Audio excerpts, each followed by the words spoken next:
Hi, it's Rogue. And when the patch notes for the Lara Croft chapter came out, I was very excited because there were some insanely good changes in it.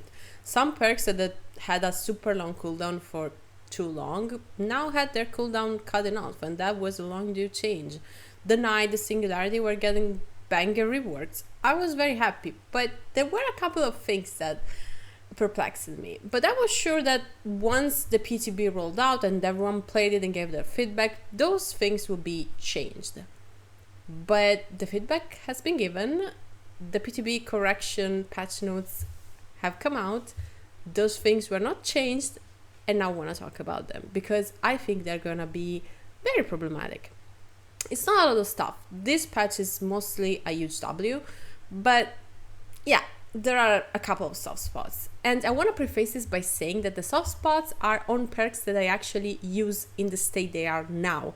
So I'm talking about something I know very well, something that I really like, and that I don't think needs the buffs that it's about to get.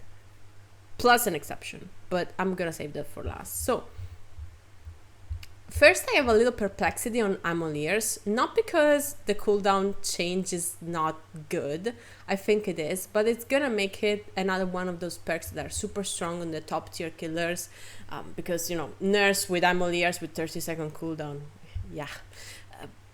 While other killers that are more in the medium range cannot really use this perk too effectively. Like, imagine this perk on Demogorgon, Legion, Doctor. Like, yeah, you can use it and you're gonna get value from it, but the value on Nurse, Blight, Spirit is gonna be insane. So, another huge W if you main an S tier killer, I guess. But then, I think this is not okay, Machine Learning. So, Machine Learning is a perk that allows you to get 10% haste and undetectable for 30 seconds after a generator that you have kicked in a peculiar way has been completed. This is already very strong. I use this on the Holy Haste build on Legion. There are videos on my channel. It's a very fun build where I have no slowdowns and only perks that make me speed up and make me undetectable. And it catches survivors off guard, it's fun. And 10% for 30 seconds is mental. It's a disgusting amount of haste for a disgusting amount of time. Now double that. Not the bonus, the duration. 10% haste for 60 seconds with undetectable. If you don't think that's too strong, pair that with maybe 3 stacks of Save the Best and no end. And you're gonna become 30% faster than survivors, I guess. It's gonna feel insanely bad to be on the receiving end of that. And yes, you could be on the receiving end of the same thing before, but 30 seconds is an amount of time where you can play a pallet, a god pallet, maybe if you're lucky, and still play the killer. 60 seconds, they're gonna get you. You can be in the bunker bedroom of Larry. They're gonna get you. So I don't think it's fine. Still, I will play this because it's gonna be insanely fun as killer, but I'm not the biggest fan of things that feel insanely good for one side and insanely bad for the other. What was wrong with 30 seconds? That's a hefty amount of time. Why doubling it, behavior? Okay. Moving on. The bane of my existence, Iron Will. So I disliked this perk base kit because when I started playing the video game, it was 100% and it did not deactivate while exhausted, making my first games as killer very tacky. I was like, where's the survivor? Are they here? Are they not here? Of course, back in the days, my tracking was not as it is today, so pools of blood, scratch marks, it was all very confusing to me, but still I remember the time very vividly, and my hate for Iron Will has remained. But they nerfed it to 75% reduction of noise, so it is now a pretty good perk, and I use it on Jeff because Jeff is very, very loud. Incidentally, the reason why they're buffing Iron Will is not because the perk needs a buff, it's because they don't seem to be able to find the slider for volume in Survivor's Grants of Pain. So for some reason, Ace is as quiet as a feather and Jeff is as loud as a motorboat, and that cannot be changed because behavior. So yeah, better buff Iron Will, right? Now, I know that now this is still not going to work as exhausted, making it not as OP as it was before. I still don't think that survivors should be 100% quiet. I still think that survivors like Ada, like Ace, like Rose, they are a little bit too much on the quiet side, and the problem is that this is impact me minorly. Like maybe I won't be able to track a survivor through a wall and hit a perfect Billy curve on them based just on sound. Poor me, you know. This is gonna impact people that play with others that have Iron Will. That's gonna be the problem. This is gonna add to the distortion meta and make some people completely untrackable, you know, just I don't want to interact with the killer, let the other survivors in my team take all the brunt. And it's gonna become a hated perk for Survivor. Do you really think that people that are experienced in the game, that are pro juicers, are gonna use this perk to just lose the killer? No, they don't want to do that. They want to juice the killer. They want clips for their channel.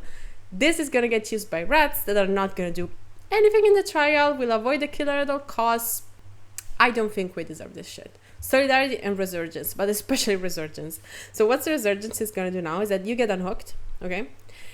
And you would be 70% healed already. So unless the killer is mangled, it's gonna take like 4 seconds, I think, 3 seconds and a half, something like that, to actually completely heal you with no conditions for activating it. I'm not sure this is okay. I am not sure. Like right now, the fastest way that you can get healed after hook with only one perk is I think Will Make It. That makes the healing 6 seconds. This is gonna be ridiculous, but you know, I'm open-minded. I want to play against this and find out. I don't want to live in a mangled meta, in a mangled and hemorrhage meta. That's my biggest issue. Like, you want to heal after rook very fast, sure, good for you, but that means that when I play Survivor, the killers I'm gonna face are gonna be like, oh no, everyone's starting Resurgence, let me get the mangled add-on. I don't want to live in a world of hit and run rates, and that is my issue there. Everyone is complaining about babysitter. I love this change. This is the anti-tunnel perk that you can only use to not get tunnel. You cannot use this aggressively. Take a hit, take a down, whatever. So W, honestly W.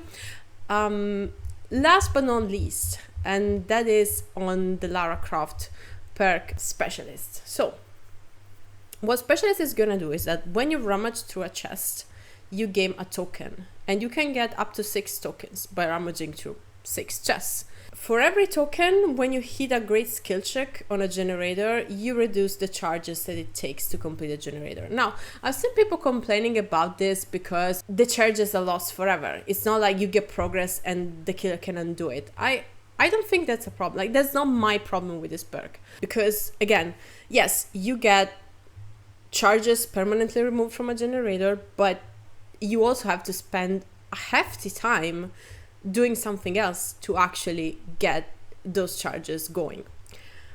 My problem is another, and maybe it's a skill issue on my side, because I am extremely reliant on game sense, and I am extremely reliant on where I know that the survivors will be.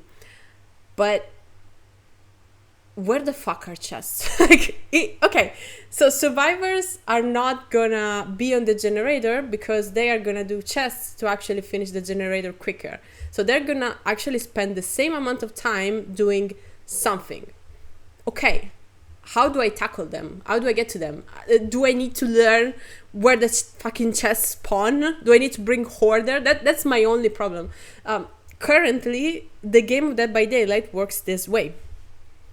And I say this as an M1 killer because, of course, if you play a killer that has more mobility, maybe it's not going to work like this for you. But you're going to patrol a cluster of generators, like you're not going to patrol the entire map. And you know where the survivors are going to be because they either are hiding or they have to be on a generator or in a close proximity from one or a hook, whatever. Like, you know where they're going to be. But if now they're going to run to the opposite side of the map to do 5 chests that they know where they are, I don't. How am I supposed to find them?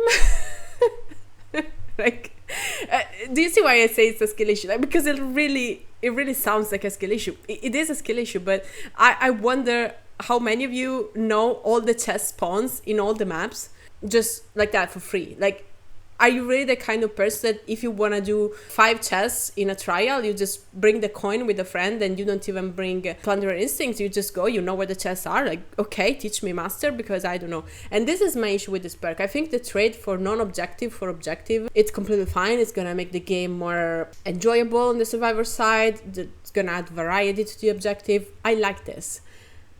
But how do I approach this as a killer? How do I find the survivors that are spending maybe 30 or 40 seconds doing chests in order to remove progress? Because they're gonna spend very little time on the generator, on a specific generator, I agree, but that's gonna make my patrolling very wacky and definitely not as effective.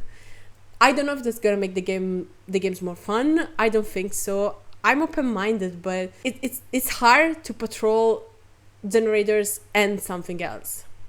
Now, the Strider change, right? I need to talk about this. So I think someone complained about the same things that I complained about on Ironwill. And probably Behavior was like, you know what? We are gonna make Strider great again. So then now, if you really hate Ironwill, you can bring Strider and still hear the survivors to make Spirit Mains happy. The problem is that the value a survivor gets from Ironwill is not comparable to the value that a killer gets from Strider. It's like saying bring Soulguard in case the killer has a hex and slugs. Yes, the time that happens, you're gonna get mad value, but most of the time it's gonna be a wasted perk slot, and that's the point with Strider, unless you're a Spirit Main again. So I don't know. Couldn't we just make Ironwill, I don't know, like 85 or something and let this go? I have no idea. Anyway, I am waiting for the new chapter. I'm a little bit scared, but also very excited. Like, is Ironwill, Resurgence, machine learning really what we need to shake the meta and stop people from complaining? Because that's also pretty annoying. I hope so. And I hope if that is the case, it's not going to be miserable to play in.